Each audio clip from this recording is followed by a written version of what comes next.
ভাই সাহেব, হ্যাঁ ভাই সাহেব, কালকে দেখলাম কই জানি গেলেন, আবার কষা বাইন থেকে ডুব পারলেন, আবার ভাতের বাড়ি দেখলাম বড় বড় জানি কি জানি দেখলাম কি খাইলেন। ভাতের বাড়িটা যে কইছেন ভাই সাহেব, হ্যাঁ ভাই সাহেব, কালকে গেলাম কিশোরগঞ্জ গেছি, এলে এক সবুজের আতানে হ্যাঁ ভাই সাহেব, একটা বাইম মাছ মারাইছে। বাইম মাছটা মাইপে দিহি 15 কেজি 200 গ্রাম।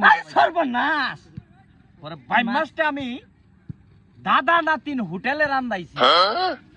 রান্দাইয়া পরে ভাই সাহেব আরো 2-3 জন বইছে আমার সাথে, হ্যাঁ, ওগরে না দিয়া আমি একলাই খাইছি ভাই। আই সর্বনাশ, কি খাওয়ে রে? খাওয়াটা কি মনে করেন ভাই সাহেব, এই বুড়িটা কি ভাই সাহেব হুদাই হইছে ভাই সাহেব। তাই তো দেখতাছি। ভাই সাহেব, ভাই সাহেব, আমি যে বুয়ার পর থেকে খালি দেখতেছি খালি আমি জিবলা ছাড়েন কে গো? হাই রে ভাই সাহেব,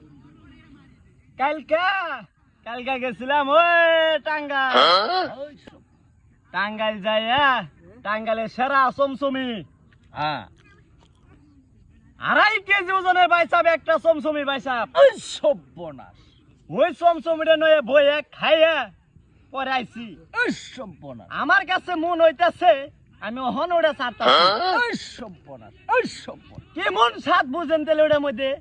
চাহাতি করি আলছো।